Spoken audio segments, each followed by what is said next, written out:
see I've arrived too late. Molly has already told you about me. About you? You pride yourself. Aye. It's a way I have, Mary Stuart.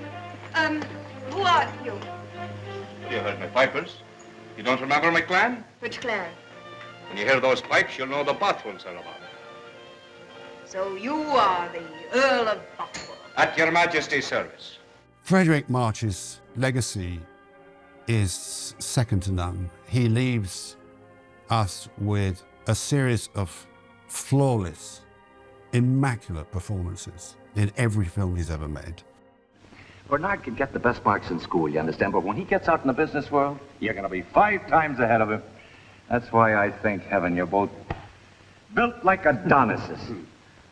Because the man who makes an appearance in the business world, the man who creates personal interest, the man who gets ahead, be liked and you'll never want.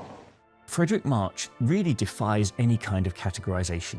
He's an actor who comes into Hollywood during the silent era and is successful in silent films. He adapts incredibly quickly to sound movies and then works his way through into becoming one of the dominant leading men of his time.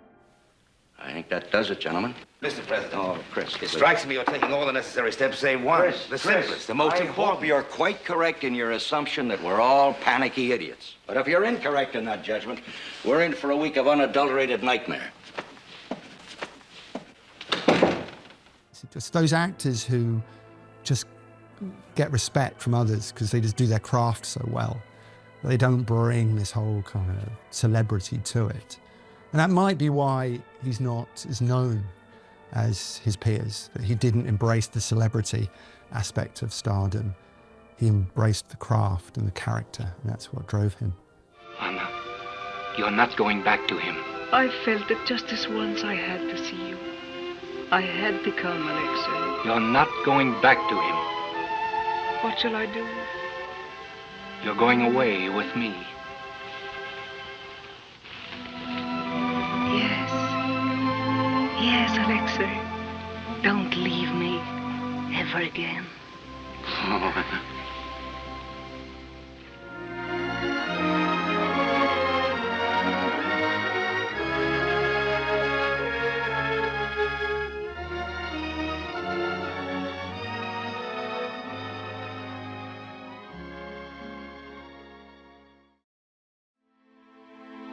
Fredric March was born in Racine, Wisconsin in 1897. His actual name was Ernest Frederick McIntyre Bickle. And he grew up in Racine, a long way from where Hollywood was beginning to stir on the West Coast, probably with little idea of what it might mean to be part of the movie industry, but he would come to play a major part in what Hollywood was. His mother was Cora Brown Marcher, and she was a school teacher. His father was John Bickle. He was a Presbyterian church elder and ran a wholesale hardware business.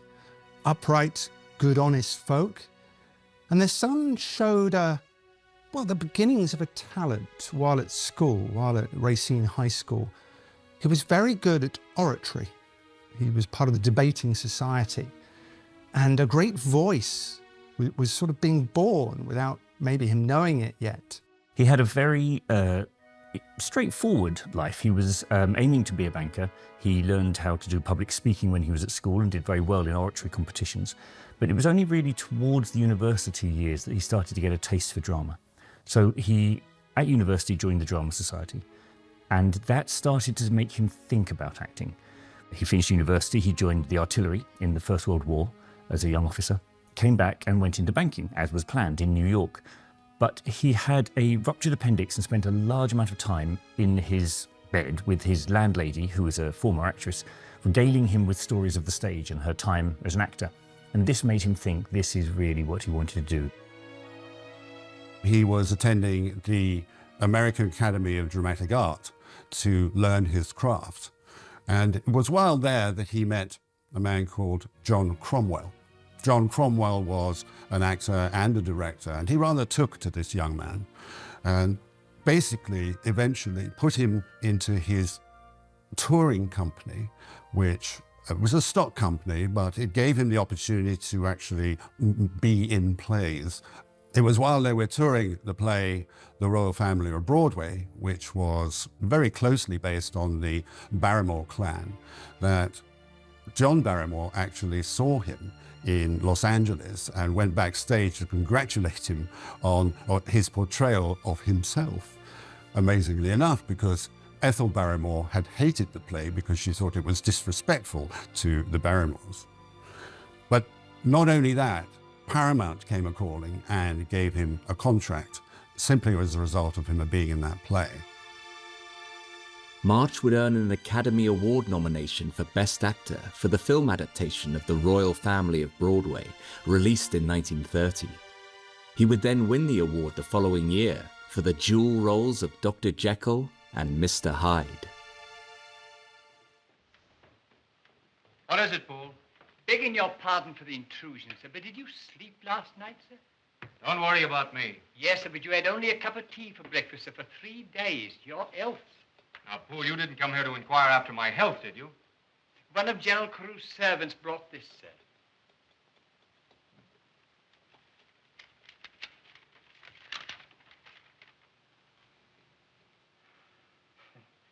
Miss Muriel is scolding me for having missed a dinner last night. Go to her at once and tell her that I shall certainly come to dinner tomorrow night. Very good, sir.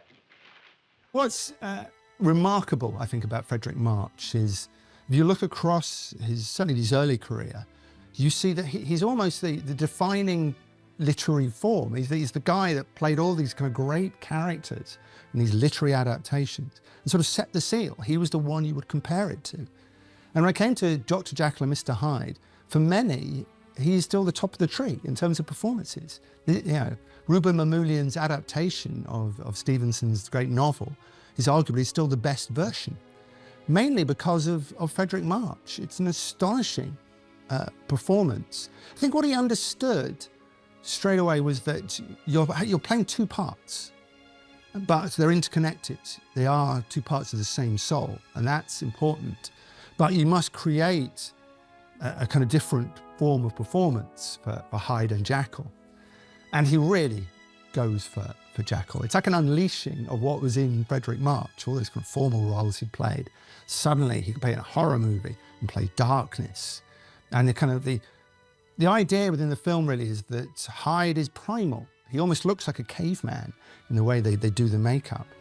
And the way that March performs him sort of gives that idea. He's animalistic, very sexualized. This idea of the id emerging, very sophisticated, given this is 1931. Following Dr. Jekyll and Mr. Hyde, March would then star for Cecil B. DeMille in 1932's The Sign of the Cross, before sharing the screen with Gary Cooper on Designed for Living.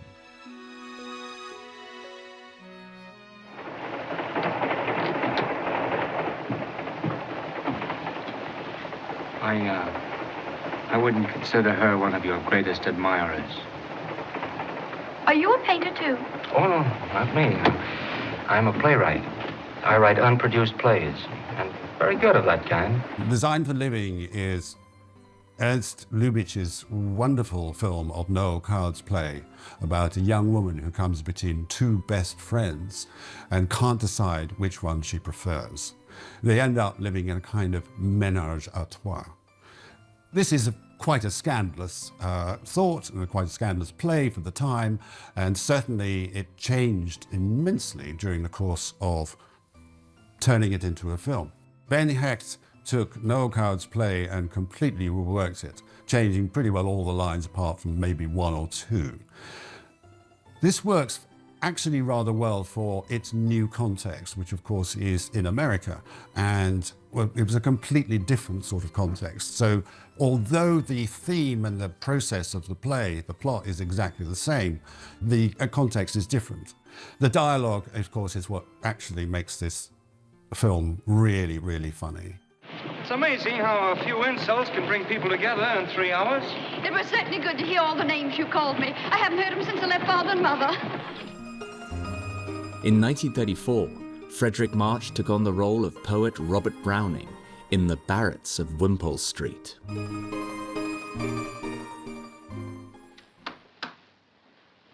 Mr. Robert Browning.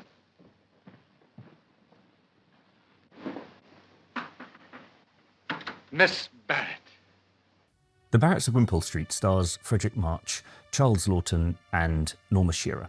It's based on the book about the family, the real true life story about the poet Elizabeth Barrett Browning and how she meets her husband Robert Browning. When the film begins, Elizabeth is confined to her couch with consumption. She's been there for years, and you get the sense she doesn't have any hope of getting off her couch. She enters a letter-writing conversation with the poet Robert Browning, and we see this remarkable scene, possibly the strongest scene in the film, is when he finally arrives in her room and starts talking to her with such an enormous sort of burst of energy and excitement. He's moving around the room, constantly in flow and in motion, and it's almost as if Fredric March is dancing this scene. He just doesn't stand still, and there's Norma Shearer on the couch watching him. You can see, almost as if he's dancing life into her. As the scene progresses, she gets more and more engaged. And then what follows is a sort of a back and forth as Charles Laughton tries to keep them apart and their struggle to be together, and how then that begins to invigorate her and give her a chance at life.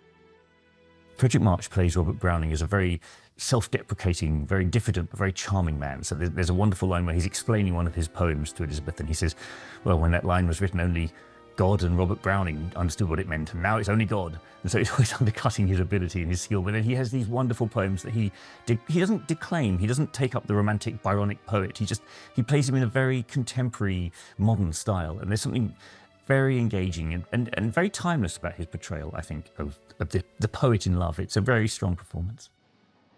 I don't quite know. Will next Wednesday suit you? Yes, I think so, but perhaps we'd better... Next Wednesday, then. But... At 3:30 again? Yes, but I... Au revoir, then. Goodbye. Au revoir. Au revoir. Thank you.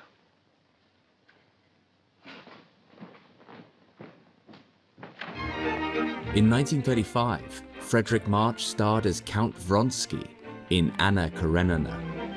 Better than being a spectator, isn't it? For the moment, yes. For eternity. An example of just how big Fredric March was at the time. He was chosen by Greta Garbo, the biggest star in the world, to be the Vronsky of her Anna Karenina. This was the sound version he was going to make on it. You know, really the prestige production of Hollywood at that moment. And it could have been anyone. She could have chosen any actor she wanted and they would have come because it was that big a deal. Yet she wanted Fredric March. And I think she wanted him because she knew he would bring dimension.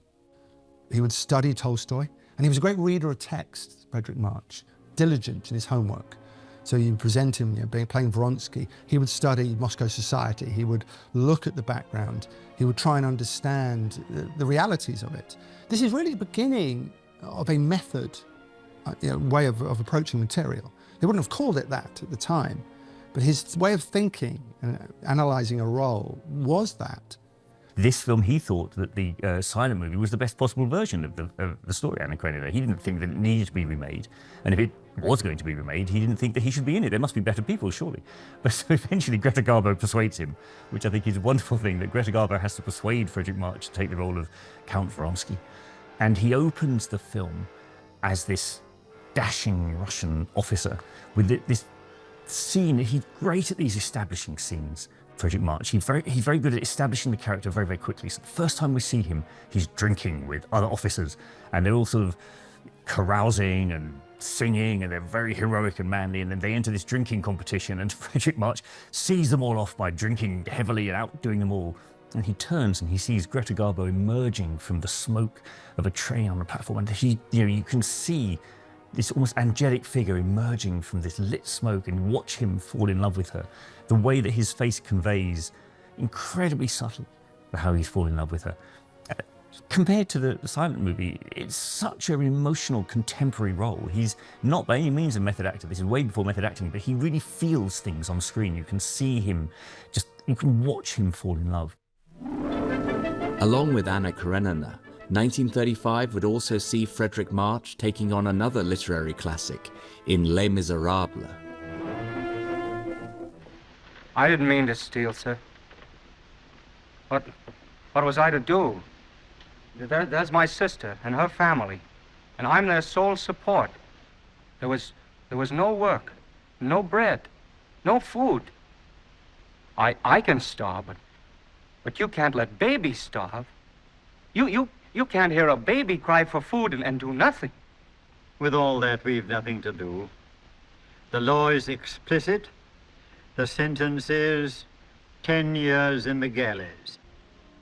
Les Misérables is yet another great classic for Fredric March, in which he plays Jean Valjean, the wonderfully put-upon hero of Victor Hugo's immense novel, who starts as a young man who has stolen a loaf of bread, incarcerated for 10 years in the galleys, comes out, has to be on a sort of parole basis, but in fact goes away and makes a new business for himself in a new town and reinvents himself as a successful entrepreneur in a glass factory until he is tracked down by Inspector Javert, played by Charles Lawton, who has got this obsession with him.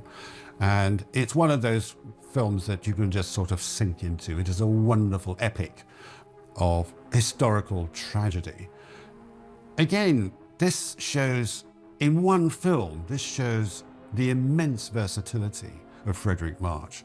He has to go through several stages, not just of his life, but of actually his condition. First of all, as a young, innocent young man who was he's caught stealing a loaf of bread from the family, very naive. Secondly, as a galley slave with a sort of beard and, terrible thing happening to him. And then finally, in the last passages, as an older man who is a successful entrepreneur, until still being hounded all the way through. It took 9 different makeups for him to go through this process, which is a tremendous amount for one film.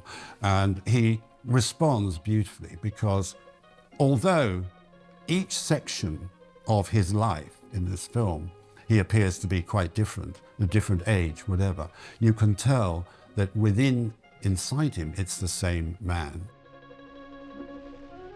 Following Les Misérables and Anna Karenina, Fredric March then starred opposite Katharine Hepburn in Mary of Scotland. And did you say that Elizabeth Tudor and I rolled together wouldn't make an honest woman? Oh, no, not at all. What I really said was that the two of you together wouldn't make a proper woman. But that was years ago when I saw you in France. Just a skinny little girl. I wouldn't say it now. Mary of Scotland, it's a historical epic, directed by, of all people, John Ford, stepping outside of his usual métier and trying historical epic. It really is Katharine Hepburn's film, certainly. She is Mary, and it follows her saga of coming to Scotland, fighting for the throne, then her confrontations with Elizabeth, and this journey, this battle. And within this saga, which centres on Hepburn's performance, we get the Earl of Bothwell, who is her second husband, Mary's second husband. And that is Fredric March.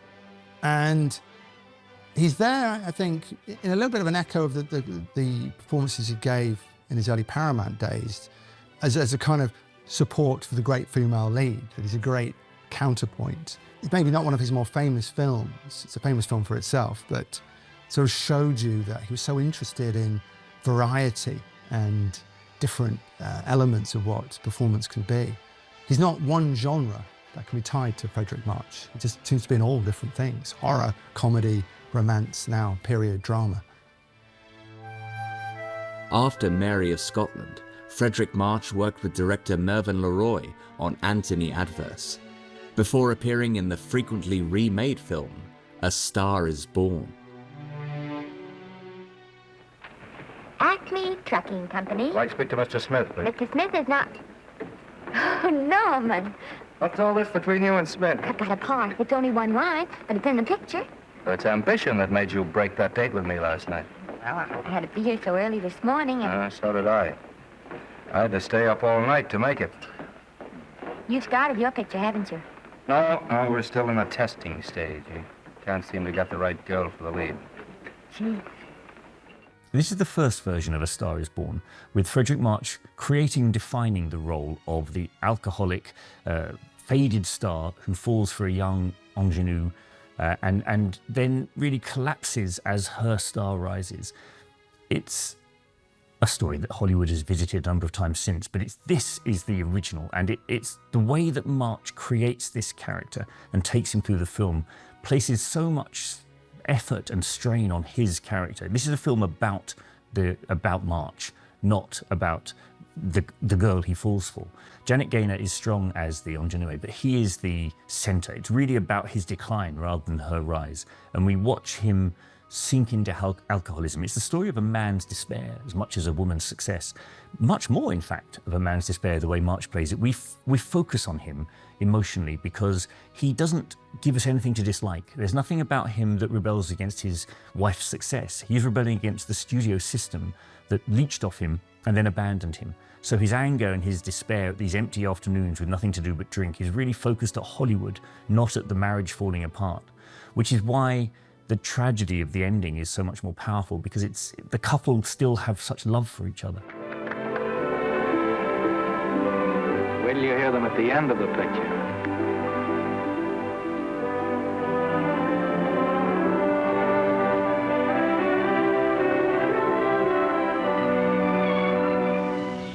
In 1937, Fredric March starred in Nothing Sacred.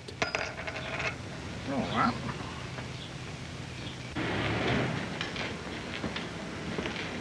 Morning, sister. You in charge here? Yep. I've been wandering through your fascinating metropolis for an hour. Mind if I sit down here? Yep. I guess you misunderstood me. No. After Nothing Sacred, March made a return to Broadway, where he would win 2 Tony Awards for Best Actor. But he maintained his film career at the same time, with notable hit, I Married a Witch. Susie! Susie!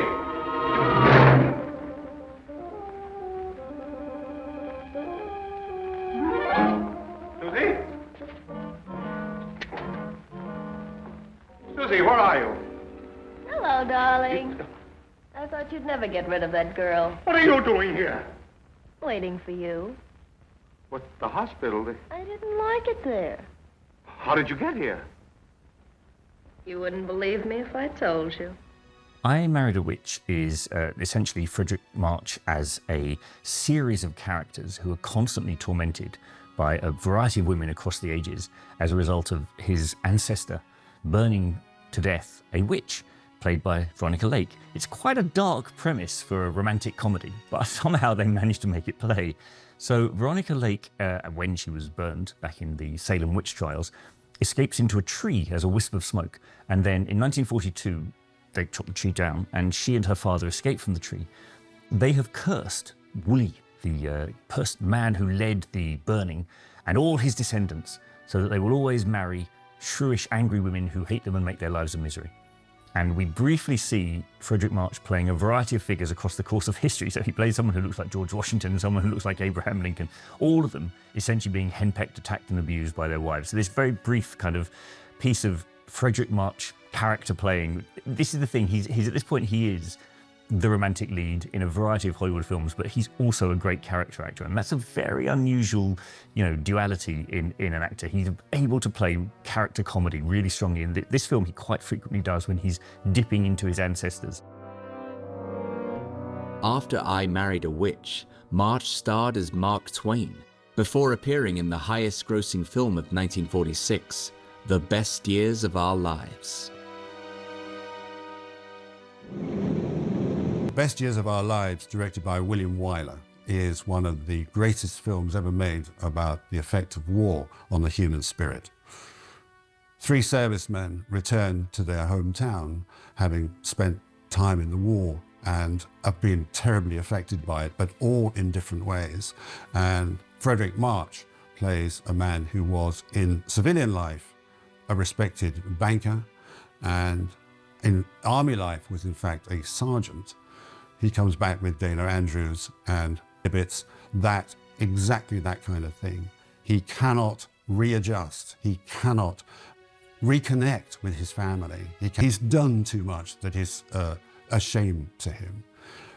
There is an extraordinary sense by watching Fredric March in this, that he is a man looking into the past and at the same time looking into the future and not liking what he sees in either.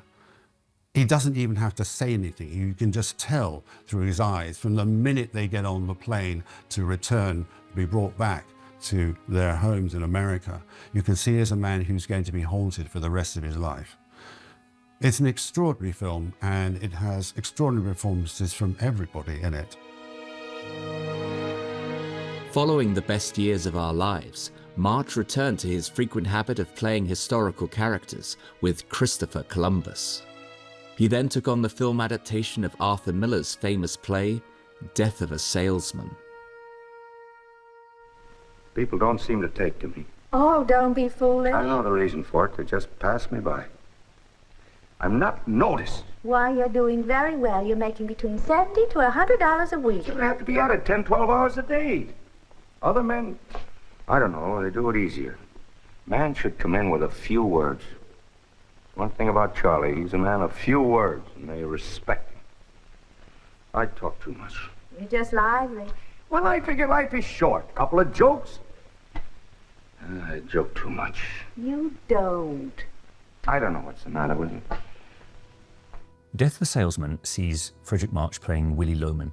This was a role that Arthur Miller had wanted Fredric March to play on the stage. They were neighbours in Connecticut, and he really wanted March to play it. But this is another time when March was slightly humble and didn't think he was quite up to the stage play, and so he didn't take the role. When it came to filming, they put together the whole Broadway cast, and then only basically Fredric March was the only addition from the Broadway crew. The film is a very, very powerful piece of work. It starts with this amazing, entirely silent scene, which shows, not in the play, it shows Willie Loman, Fredric March, coming back from an incredibly unsuccessful trip. Now, we know the play, we know what's happened, but even if we'd never heard of it, the way that March plays the opening 5 minutes tell us really the whole of the story. So he gets out of the car with these incredibly heavy cases with his name stenciled on them. The cases are so heavy because they're still so full of goods, and he looks exhausted, he's so weary. And he looks very hesitantly up at his house and hauls the cases up. And at that point, we know he's a beaten and broken man. So when we watch him create his fantasies and create his illusions and try to talk his son Biff up as the greatest man in the world, we know that everything is underpinned by this sense of failure. So as we watch him then descend further and further into the job loss and into the despair, in a sense, we've already had it all foretold. The character of Loman is a very difficult character because in a sense, he's a man who destroys his own life and destroys his own family with it. He lies to himself, he lies to everybody. There's nothing really lovable about him. He's a very particular character, very American character, but March imbues this character with something that we all love. He's possibly one of the most emotional performances, certainly on film, of Willie Loman. In 1954, Fredric March would star in a pair of hit films alongside William Holden, Executive Suite and The Bridges at Toko-Ri. 210, request permission to stay with Don Pilot. Permission granted. Well, who is the pilot in the water? Brubaker, sir. Brubaker.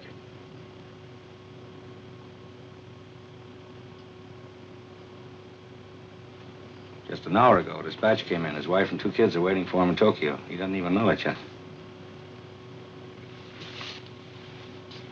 Keep me advised on Brubaker.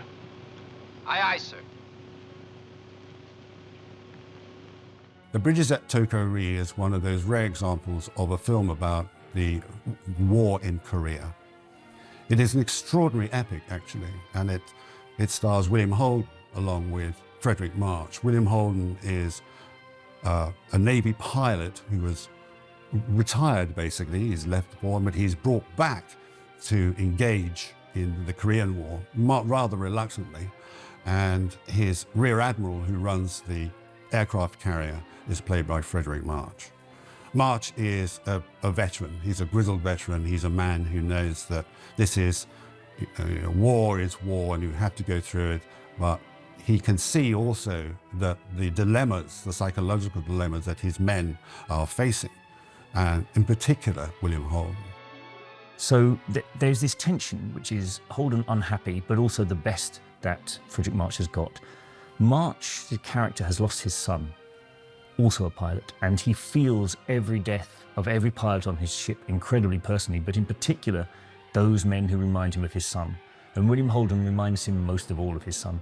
There's a scene at the beginning of the film where Holden comes in and has to ditch into the sea, and we watch March panic, desperate to try and get helicopters out to rescue him, and he's so concerned, and he rushes out of off the bridge, and we see a captain turn to a younger crew member and say, well, this is what's happening. He's always like this with the men who remind him of his son.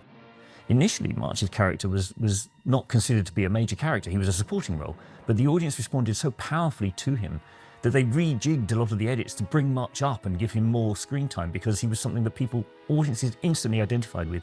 And that is, again, it's the triumph of Fredric March. You give him a role and he will make you commit to that character, no matter who he is. And it's a superb film. CIC to flag bridge. 210 has sighted helicopter approaching. Tell 210 return as quickly as possible. We can't hold this course much longer. Aye, aye, sir. In 1955, Fredric March starred in The Desperate Hours. Close the door and back here, folks.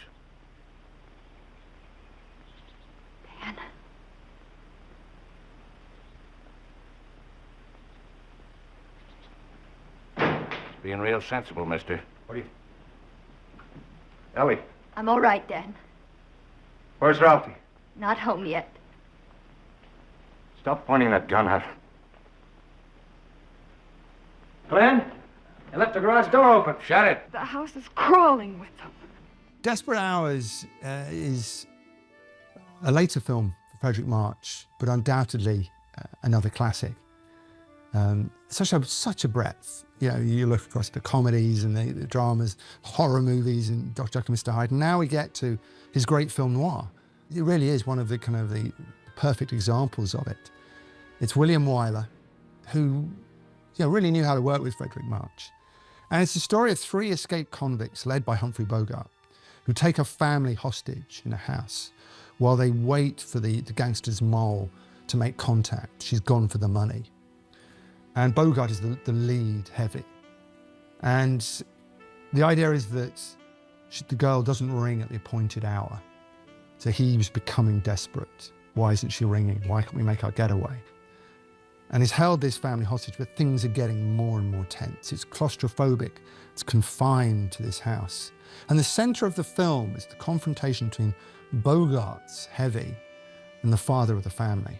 And originally it was going to be Spencer Tracy. It had all been set up to be Spencer Tracy, but he dropped out and Fredric March was cast.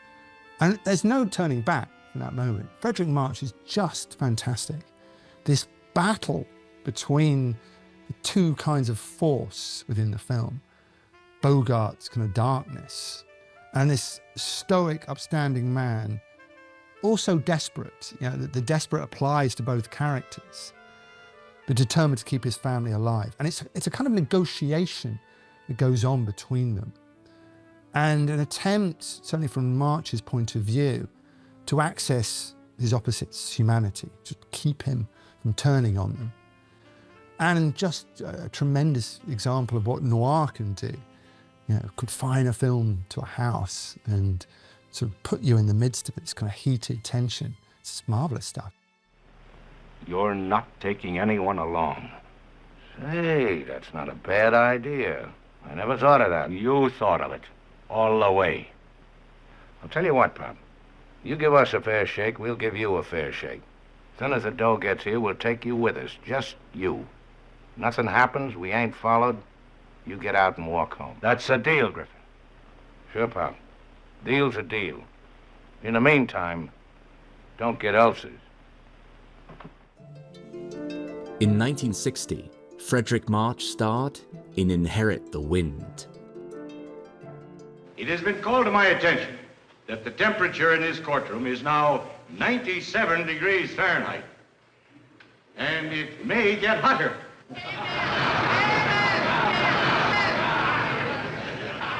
I do not think the dignity of this court will suffer if we remove a few superfluous outer garments.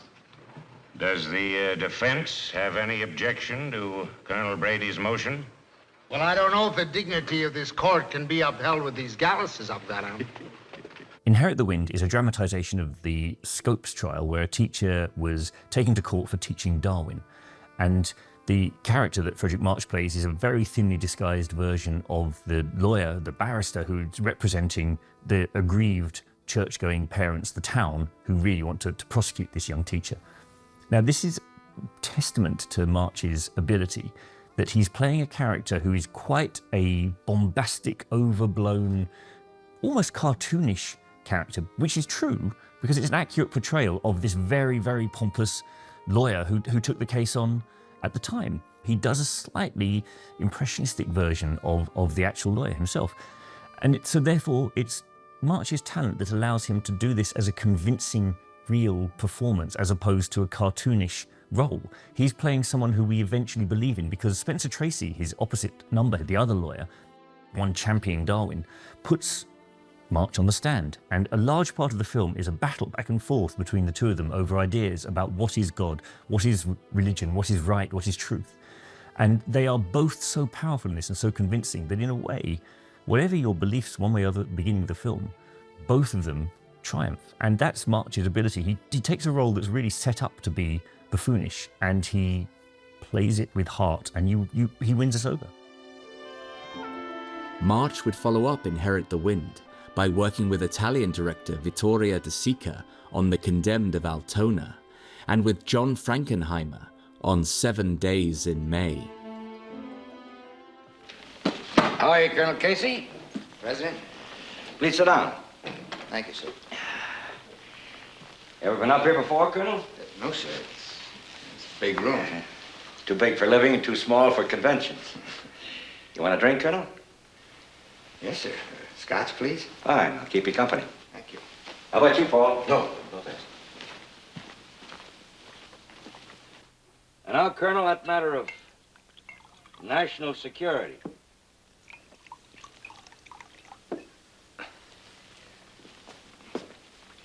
Mr. President, have you ever heard of a military unit known as ECOMCON? What? I'm sorry, ECOMCON, ECOMCON.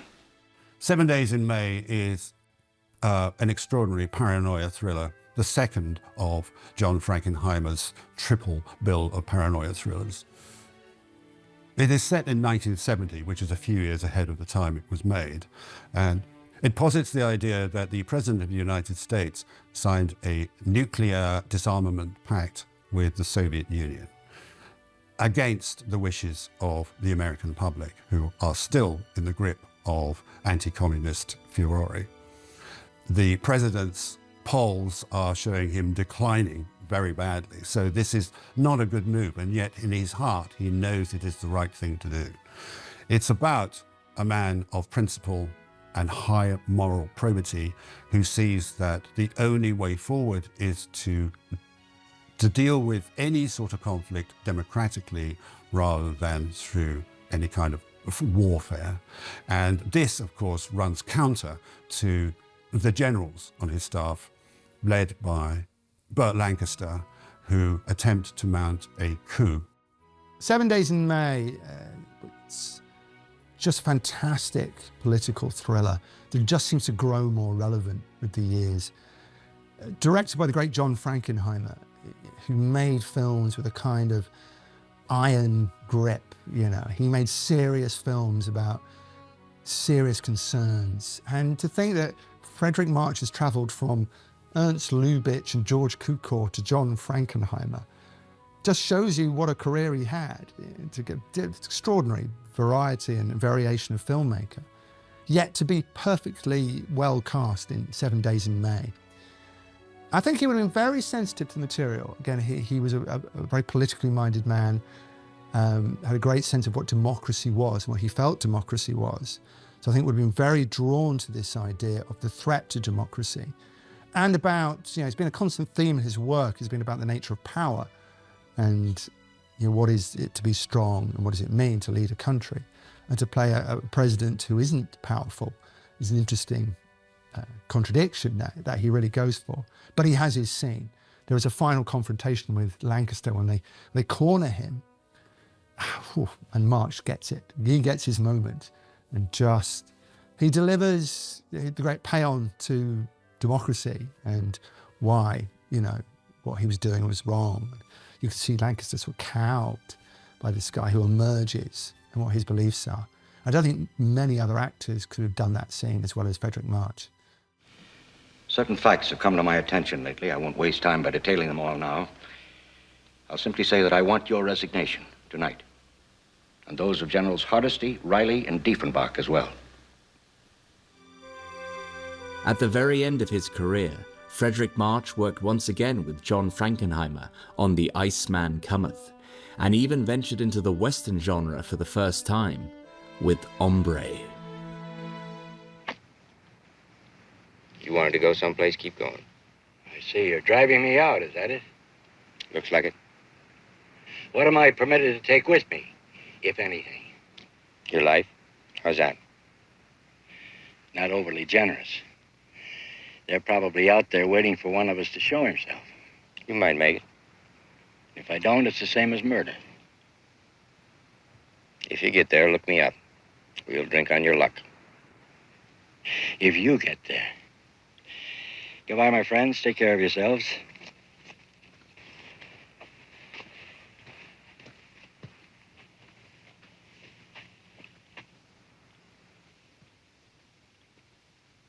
Yeah, Bosch has a classic in every genre. Comedy, horror, a Western to finish off with in Hombre, 7 Days in May, a wonderful paranoid political thriller. Desperate Hours, one of the great film noirs. Best Years of Our Lives, an Oscar-winning classic. He's in all of them. He is one of those actors that other actors really do pay tribute to, and if they don't, they should do. I think integrity is a word that we can easily use about Fredric March. There isn't one single untruthful moment in any of his performances. He's playing in classics from Anna Karenina opposite Garbo through to era-defining films like The Best Years of Our Lives, which really sums up to America what the Second World War was about. When the 70s come along, he's great at going toe-to-toe with the young guns. There's no one who really rocks him. He is just there, adapting to, but in a way controlling the films that he's in. He's an incredibly modern actor. He was able to be the dashing leading man in a Lubitsch comedy, or he was able to play off the great Clara Bow. He knew what that required. But he could be Dr. Jekyll and Mr. Hyde. In some senses, that's probably the film that sums him up the most, because you get the two sides. You get the proper man, kind of the dashing man, and you get the dark character as well. That shows you where the range of Fredric March. So, maybe we give more power to Fredric March. Maybe we remember him after this, because he is very, very important.